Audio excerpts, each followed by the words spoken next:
Thank you, Michael. Welcome, everyone. Going back through the Texas game here last week. Again, as I said before, compliments to Texas and congratulations to the way they played. They deserve the credit for, making the big plays in the game that really made the difference in the game, and generally do in this rivalry game. They of course, made the two big pass plays on offense, and then with the interception for a touchdown, and then a punt return for a touchdown. When you make plays like that, or the other side of it, when you give up plays like that, in these kind of games, it's incredibly difficult to overcome. And obviously, we weren't able to do it. We didn't have as many big plays as well to answer back, and so, to their credit, they limited those. I thought offensively we were inconsistent. I thought we ran the football really well. When you take away sacks, we're almost, I think it's 5.8 maybe per rush when you take away Blake's sacks. So the running backs really did well, and the running game, that part of it was really solid. Passing game, we were really poor. Getting open or completing. We dropped our first third down, for a touchdown. You just wasn't precise enough. You got to be able to make those kind of plays. At times, ball's overthrown. At times, the protection breaks down. It's just one thing or another, and at times just defended better than we were able to get open. So all of it together wasn't good enough. And the big turnovers, in particular, the one for the touchdown, really hurt us. Defensively, I thought, too, in the way the game played out with their big plays that they made, allowed them to rush the ball 60 times. When you're playing from a lead, which we have done in the past, that's what we have done, and you're able to continually rush it, hand the ball off 60 times. For the most part, I thought defensively we gave up, the difference in the game is two big pass plays. They have a third and long pass play that we're close to getting pressure to him. He throws the ball. McCoy threw a great ball on the wheel route, and then they got us on another big pass later in the game. Just off of a double move on the corner. So those are the big issues in the game. Special teams as well. We have been solid, and then we give up. They do a nice job making us miss them and go for the 85-yard touchdown on a punt return. Is again really though poor on our part because we had guys in position to make the play. They made the plays, we didn't, and so you move on to Kansas this week, going on the road, a team that played a heck of a game just last week at TCU.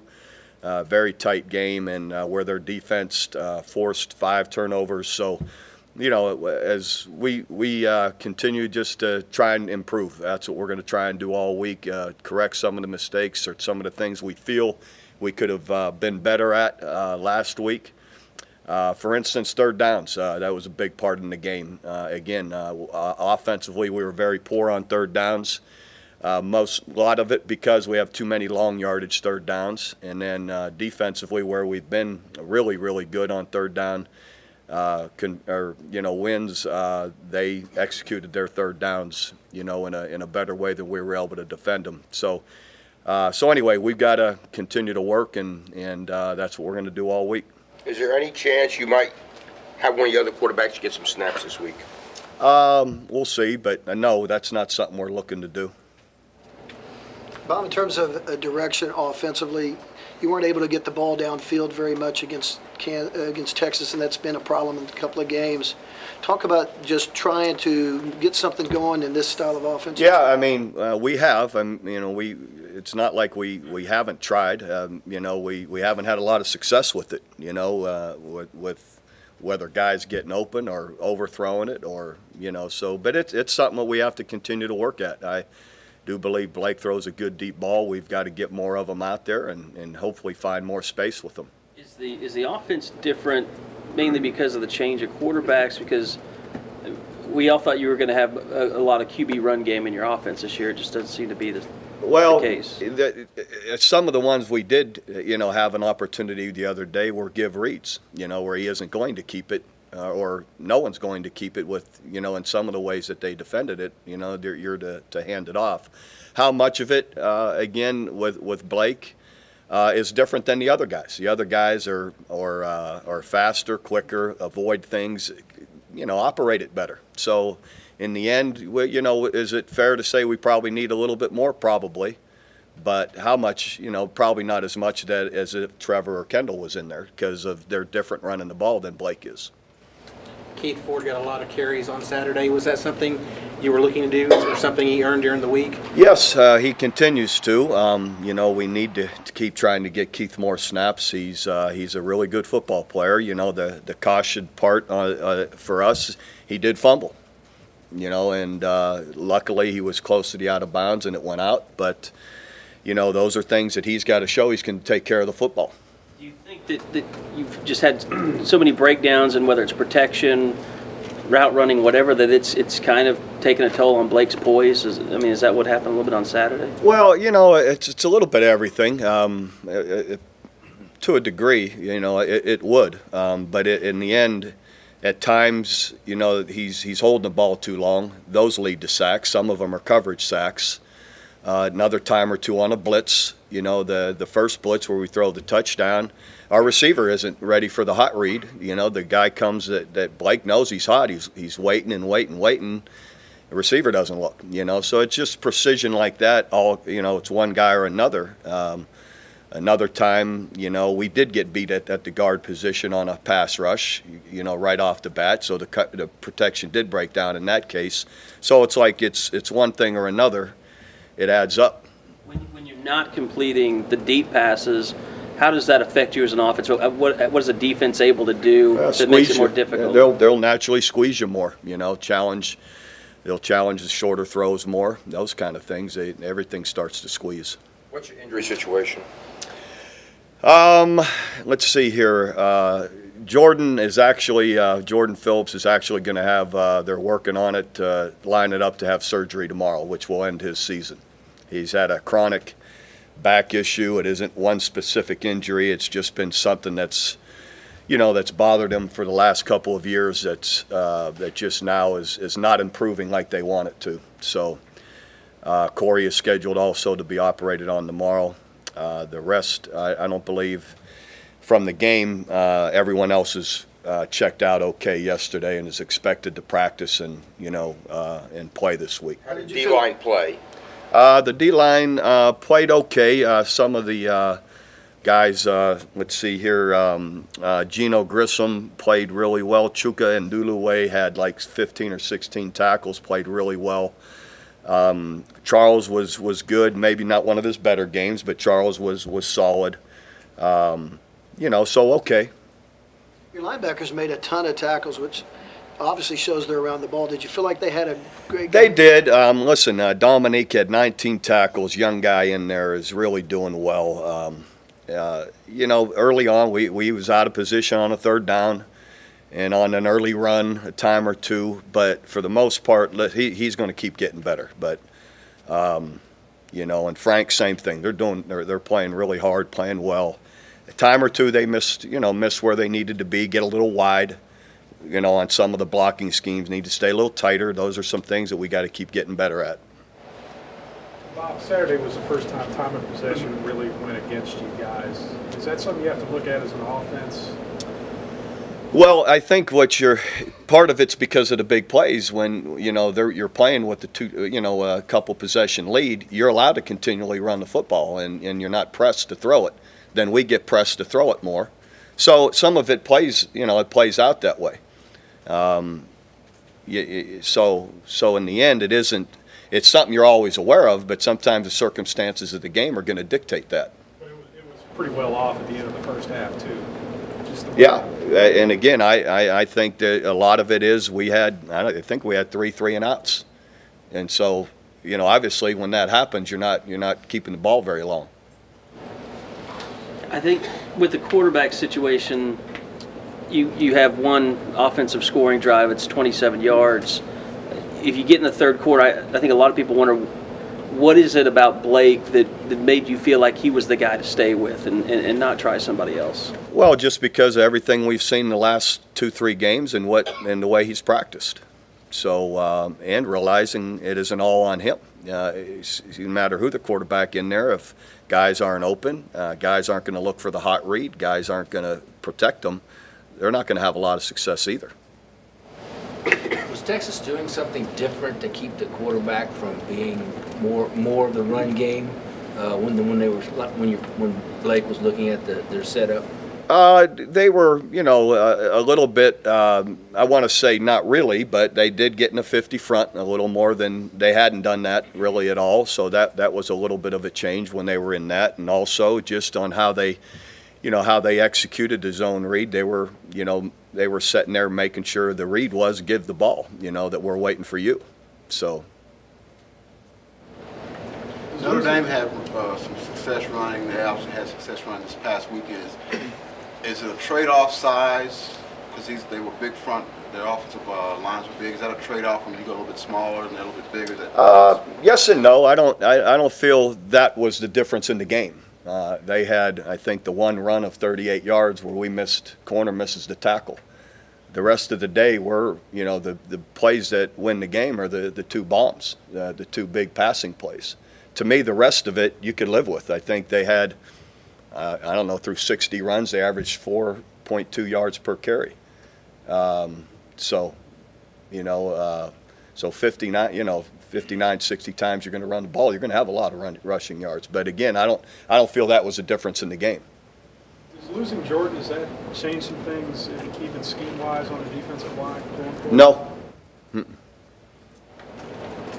Can you talk about what you saw out of Jordan Wade and Toria Peterson, and yeah, they played hard, but they need to play better. Some technique issues and all, and they haven't played as much as some of the other guys. So they're, hopefully they'll keep improving as we go. Because you are so young there, along with Dominique, being a big part of it, you expect that will, their pace will quicken in terms of getting better, faster.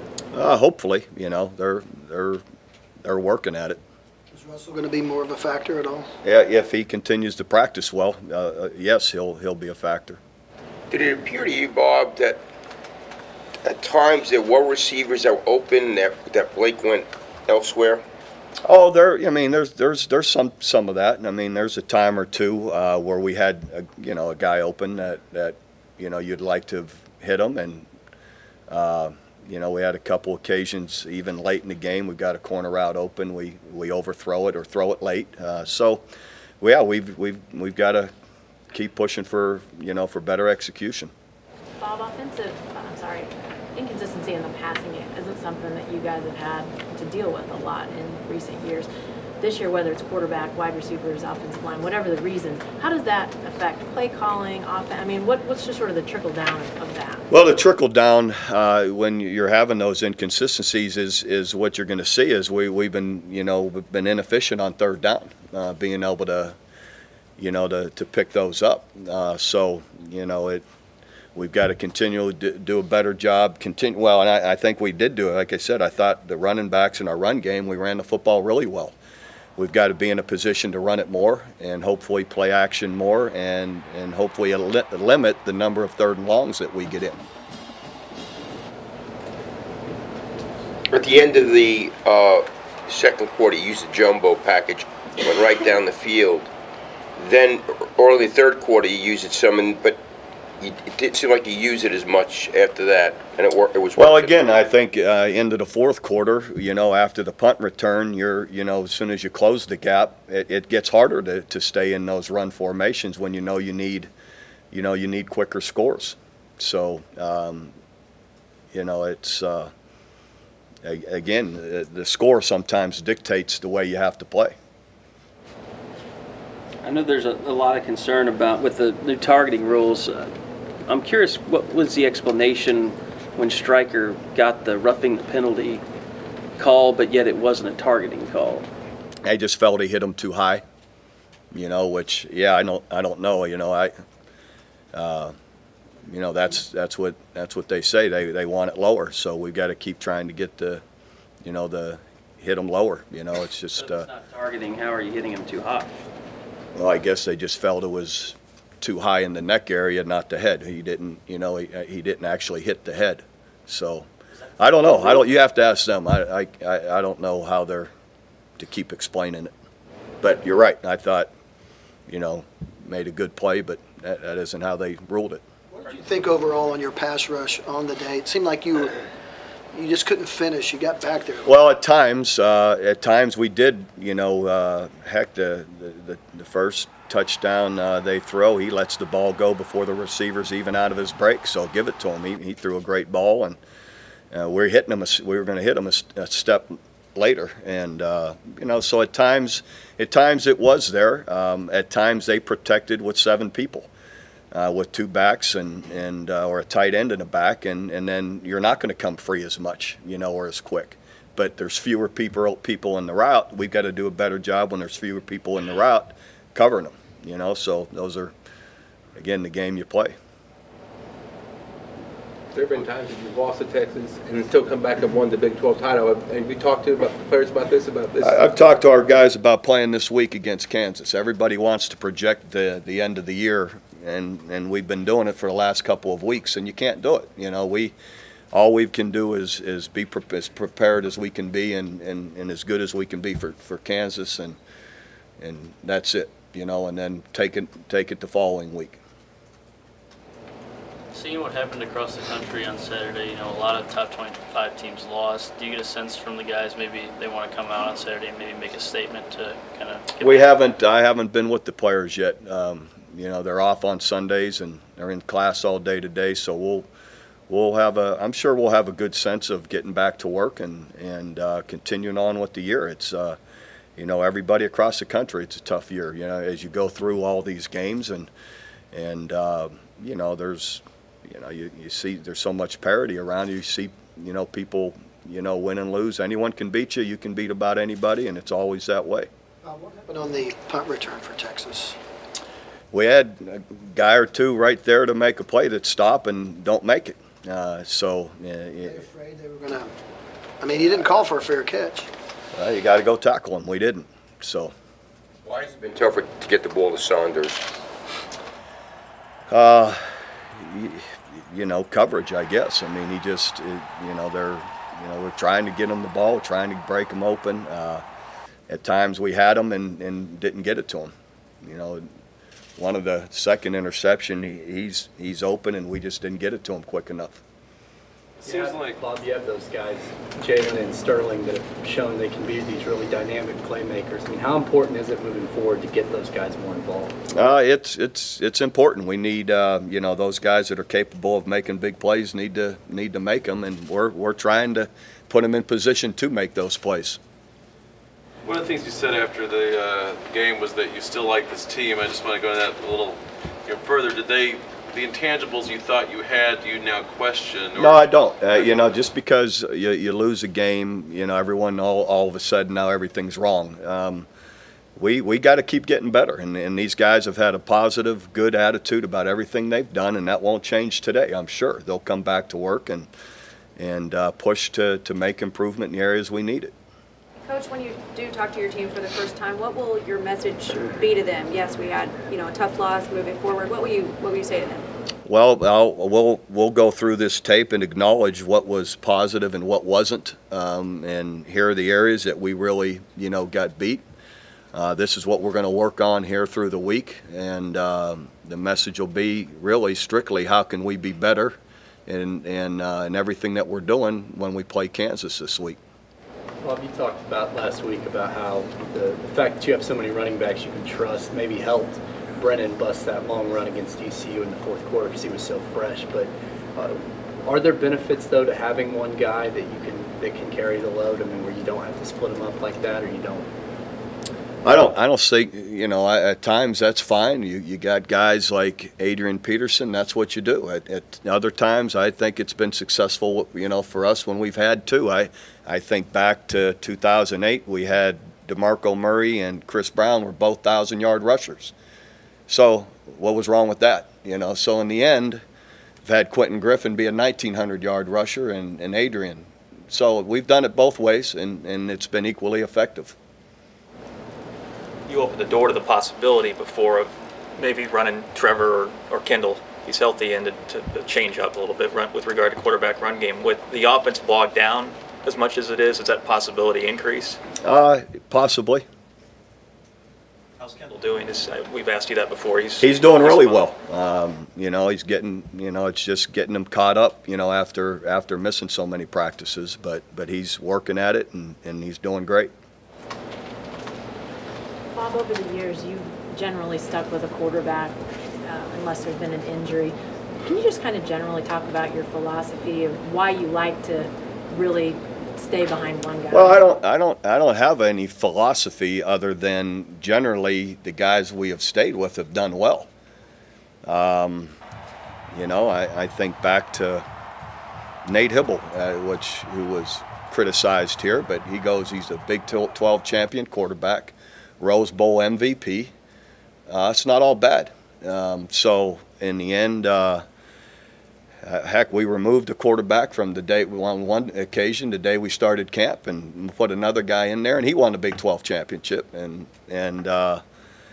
so when other times we've had competition with Nate and Jason, one guy gets hurt, the other. So there isn't any particular strategy other than you continually groom them. You want them all prepared to play. And then if you feel the need at different times through injury or other reasons to make a change, you do it. But, you know, so, you know, and it's different from year to year, I guess is where I'm going with all of this. Is it very much a field thing on, like you say, you don't plan on playing another quarterback Saturday, but you get into a game and you feel things aren't going right? Sure, that can happen. Mm-hmm. Anybody else? All right, thank you. You've been listening to Head Football Coach Bob Stoops.